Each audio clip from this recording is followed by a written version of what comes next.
Hello friends, ఎలా ఉన్నారు? శ్రీకృష్ణుడు అర్జునుడితో ఒకానొక సందర్భంలో ఇలా చెప్పాడు. అర్జున, ధర్మం ఇలాగే ఉంటుంది. నిండు సభలో మహారాజులు, మంత్రులు, సామంతులు, కురువృద్ధులు ఇంతమంది ముందు ఒక ఆడదాన్ని బట్టలు ఊడదీస్తుంటే తప్పు అని చెప్పకుండా వేడుక చూస్తూ కూర్చున్న ప్రతి ఒక్కరూ చావాల్సిందే, భీష్ముడితో సహా. అశ్వత్థామ ఒక్కడూ ప్రశ్నించాడు, ప్రతిఘటించాడు, బ్రతికిపోయాడు. అదే ధర్మం. భూమి భరించాలి. భూమి మీద బాధ్యత లేనివాడు బతికి ఉండకూడదు. అదే ధర్మం. తప్పు చెడ్డవాడిదో చేతకానివాడిదో కాదు, చేయగలిగి చేయకుండా మౌనంగా ఉండేవాళ్ళది. గుర్తుంచుకో. సమర్థులు నాకెందుకులే అని ఇంట్లో కూర్చుంటే అసమర్థులే రాజ్యాలు వెళ్తారు. ఇదే భగవద్గీత. ఈ భూమి మీద మొలిచిన ప్రతి ప్రశ్నకి ఇందులో సమాధానం దొరుకుతుంది. చదువు నీలో మార్పు వస్తుంది, దారి కనిపిస్తుంది, నీ జీవితం మారుతుంది.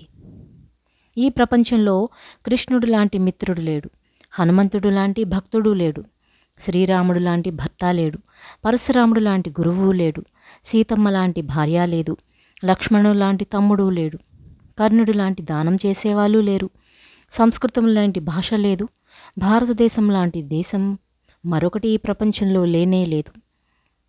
ఈ మనుషులు ఎలాంటివారు అంటే, కనిపించని ఆ దేవుణ్ణి దేవుడా నాకు ఒక్కసారి కనిపించు అని అడుగుతారు. కానీ కనీ పెంచిన అమ్మా నాన్నలను అస్సలు పట్టించుకోరు. జీతమిచ్చేవాడి మాట వినకపోతే మీ ఉద్యోగం మాత్రమే పోతుంది.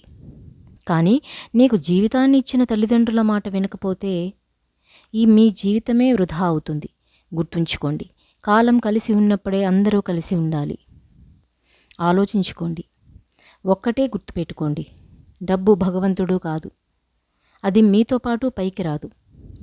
కాకపోతే డబ్బు ఉంటే మీ ఆలోచనలు దిగజారవు. డబ్బు జీవితంలో ముఖ్యమే, కానీ అదే జీవితం కాదు.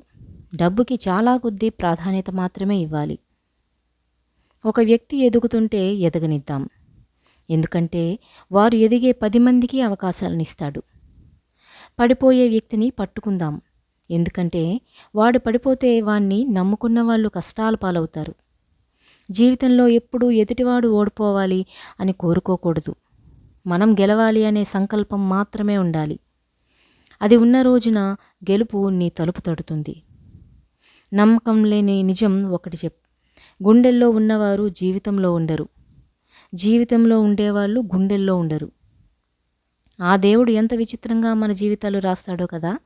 జీవితంలో మనతో ఉండని వాళ్ళని మనకి పరిచయం చేస్తాడు. జీవితం వాళ్ళ వల్ల బాధపడుతూ జీవించేలా చేస్తాడు. అందుకే ఎవరిని ఎక్కువగా ప్రేమించకండి, ఎవరి మీద ఆశలు పెట్టుకోకండి. మనం ఎవరినైతే ప్రేమిస్తామో వాళ్ళే మనకు కన్నీళ్ళు తెప్పిస్తారు. మనం ఎంత ప్రేమించినా వాళ్ళు మనతో ఉండరు. కానీ వాళ్ళు మన జీవితంలో ఉండరు అని తెలిసినా కూడా మనం ప్రాణం పోయేదాకా వాళ్ళని మర్చిపోము. ఇదే మన జీవితం. మనిషి అన్నవాడు కష్టాలకు దూరంగా ఉండాలి అనుకుంటాడు. మనసున్నవాడు కష్టాల్లో ఉన్నవారికి దగ్గరగా ఉండాలి అనుకుంటాడు. నువ్వు ఎంత బిజీగా ఉన్నా నీ కోసం ఆలోచించే, నీ కోసం ఎదురు చూసేవాళ్ళు ఉంటారని గుర్తుంచుకో. ఇతరులను బాధ పెట్టడం నీటిలో రాయి వేసినంత సులువు. వారిని తిరిగి మామూలు స్థితికి తేవడం ఆ రాయిని వెతికి తీసుకొచ్చేంత కష్టం. అందుకే ఎవరిని బాధ పెట్టకుండా ఉండాలి. చదువు పాఠం చెప్పి పరీక్ష పెడుతుంది, కానీ జీవితం పరీక్ష పెట్టి పాఠం నేర్పుతుంది. రాత్రి పడుకుంటే పగలు లేస్తామో లేదో అని గ్యారెంటీ లేని ప్రాణాలు మనవి. అలాంటి జీవితంలో ఆస్తుల కోసం అడ్డదారులు తొక్కడం అవసరమా? ఒక్క క్షణం ఆలోచించుకో. గర్వం తలకెక్కితే శ్మశానం వైపు చూడు. అక్కడ నీకంటే మేధావులు, నీకంటే బలవంతులు, నీకంటే ధనవంతులు కూడా మట్టిలో కలిసిపోయారు అనే విషయాన్ని గుర్తుంచుకో. నీ కళ్ళ ముందు కనిపించేది ఏదీ శాశ్వతం కాదు. నీది అనుకుంటున్నది ఏదీ నీది కాదు. పోయేటప్పుడు ఏదీ నీదో రాదు. చివరికి నీ డబ్బు, నీ బంధుత్వాలు, మంచి చెడు ఏదీ కూడా నీతో రాదు. అన్నీ ఇక్కడ వదిలేసి పోవాల్సిందే. మనం ఒక లక్ష్యంతో ప్రయత్నం చేస్తున్నప్పుడు నలుగురు ఏమనుకుంటారో అని వెనకడుగు వేస్తే మనల్ని పిరికివాడు అంటారు. ప్రయత్నం చేసేటప్పుడు భయం సహజం, ఆ భయాన్ని దాటి ముందుకు వెళ్ళినప్పుడే అనుకున్న లక్ష్యాన్ని సాధిస్తావు. ఎందుకంటే నిన్న నీది కాదు, గడిచిపోయింది కాబట్టి. రేపు నీది కాదు, ఏం జరుగుతుందో నీకు తెలియదు కాబట్టి. కష్టపడాలన్నా ఈ క్షణమే, ఆనందించాలన్నా ఈ క్షణమే. దెబ్బలు తిన్నరా ఈ విగ్రహంగా మారుతుంది. కానీ ఆ దెబ్బలు కొట్టిన సుత్తి మాత్రం ఎప్పటికీ సుత్తిగానే ఉండిపోతుంది. ఎదురు దెబ్బలు తిన్నవాడు, నొప్పి విలువ తెలిసినవాడు మాత్రమే మహనీయుడవుతాడు. ఇతరులను ఇబ్బంది పెట్టేవాడు ఎప్పటికీ ఉన్న దగ్గరే ఉండిపోతాడు. నొప్పితో పోరాడితేనే స్త్రీ అమ్మ అవుతుంది. చీకటితో పోరాడినప్పుడే గొంగలి పురుగు సీతాకోక చిలుక అవుతుంది. మట్టితో పోరాడినప్పుడే విత్తనం మొక్క అవుతుంది. కష్టాలు వచ్చినప్పుడే మనిషిలో మార్పు మొదలవుతుంది. ఏ ఉద్యోగం చేస్తే ఏముంది, పక్కవారు గొప్ప స్థానంలో ఉన్నారు అని బాధపడద్దు.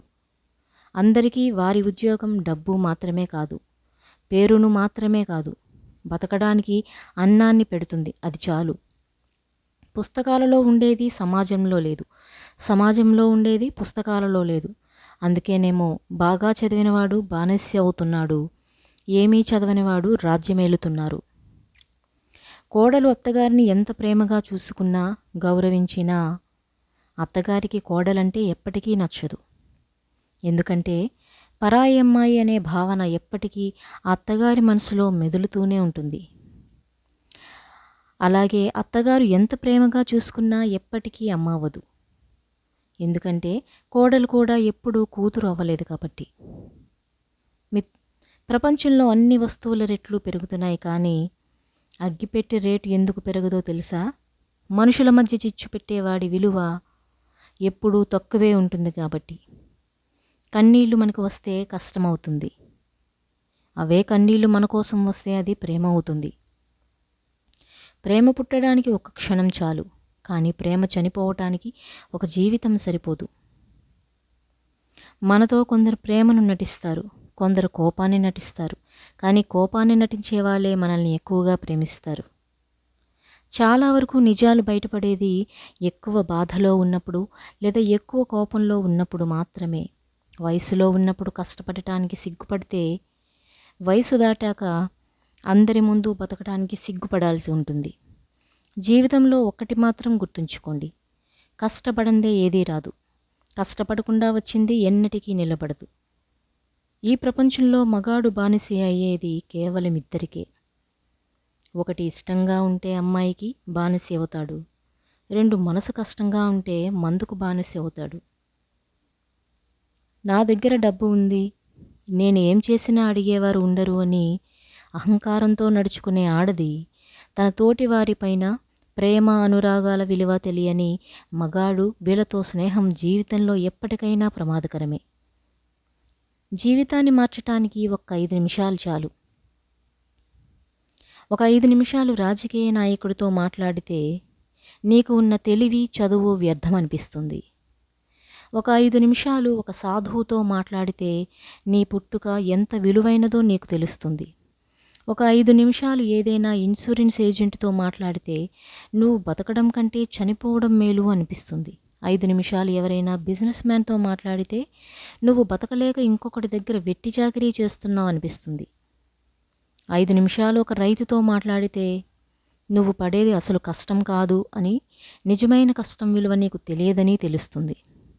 5 నిమిషాలు ఒక సైనికుడితో మాట్లాడితే త్యాగం విలువ ఏంటో తెలుస్తుంది. 5 నిమిషాలు శ్మశానంలో ఉన్న వాళ్ళతో మాట్లాడితే ఎంత కష్టపడినా జీవితంలో నువ్వు సాధించేది శూన్యమని తెలుస్తుంది. బొగ్గుని వేడిగా ఉన్నప్పుడు తాకితే చెయ్యి కాలుతుంది, అదే చల్లారిన తర్వాత తాకితే చెయ్యికి నల్లగా అంటుకుంటుంది. అలాగే పనికి మాలిన వారితో స్నేహం ఎలా చేసినా మనకే ముప్పు. జీవితంలో సర్వం కోల్పోయినా ఒకటి మాత్రం మిగిలే ఉంటుంది, అదే భవిష్యత్తు. ఎన్నిసార్లు ఓడిపోయినా దేవుడు భవిష్యత్తు అనే అవకాశాన్ని ఇస్తూనే ఉంటాడు. అందుకే ఆత్మవిశ్వాసంతో ఆశించేది ఏదైనా నిత్య జీవితంలో నిజమవుతుంది. చట్టం వెంటనే శిక్షించి దేవుడు నిదానంగా శిక్షించేది ఆ కాలం, చట్టం నిదానంగా శిక్షించి దేవుడిని వెంటనే రక్షించేది ఈ కాలం. ఈ జన్మలో చేసిన పాపం ఈ జన్మలో అనుభవించాలి, నీతో వచ్చేవారెవరో తెలియాలంటే నువ్వు ఒకసారి దరిద్రాన్ని అనుభవించాలి. నేను నమ్మేది ఎవరో తెలియాలి అంటే నువ్వు ఏదో ఒక చిక్కుల్లో పడాలి. ఈ ప్రపంచం నిజం చెప్పిన వాడిని చంపేస్తుంది, అలా అని అబద్ధం చెప్పిన వాడిని కూడా చంపేస్తుంది. ఈ సమాజం ఎప్పుడూ కూడా వారికి నచ్చినట్టు, వాళ్ళు మెచ్చినట్టు చెప్పిన వాళ్ళనే ఎప్పుడూ కూడా గౌరవిస్తారు.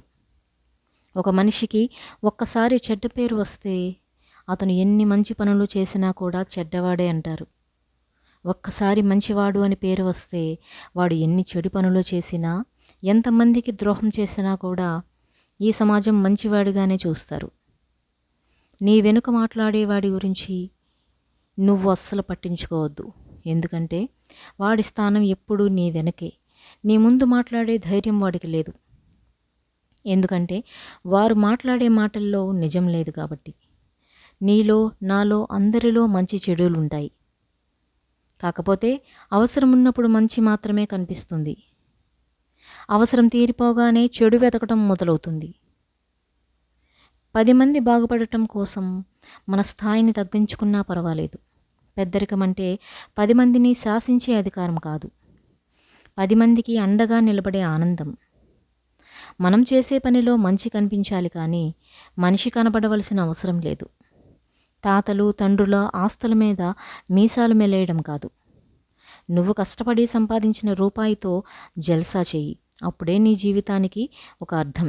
నువ్వు ఎంత కష్టపడ్డా కూడా ప్రతిఫలం రావడం లేదు అంటే ఇంకా నువ్వు పాత పద్ధతినే పట్టుకుని పాకులాడుతున్నావు అని అర్థం చేసుకో. ఇప్పటికైనా నీవు చేస్తున్న పనిలో కొత్త పద్ధతి తెలుసుకో. కష్టాలు వచ్చినప్పుడు కాలాన్ని తిట్టకు. నాకే ఎందుకు ఇలా జరుగుతుంది అని ఒక మాట గుర్తుంచుకో. కాలం మంచి ఆటగాడికే పోటీ ఇస్తుంది కానీ చేతగాన్ని చవటకు కాదు. ఆడి చూడు, గెలుపు చాలా గొప్పగా ఉంటుంది.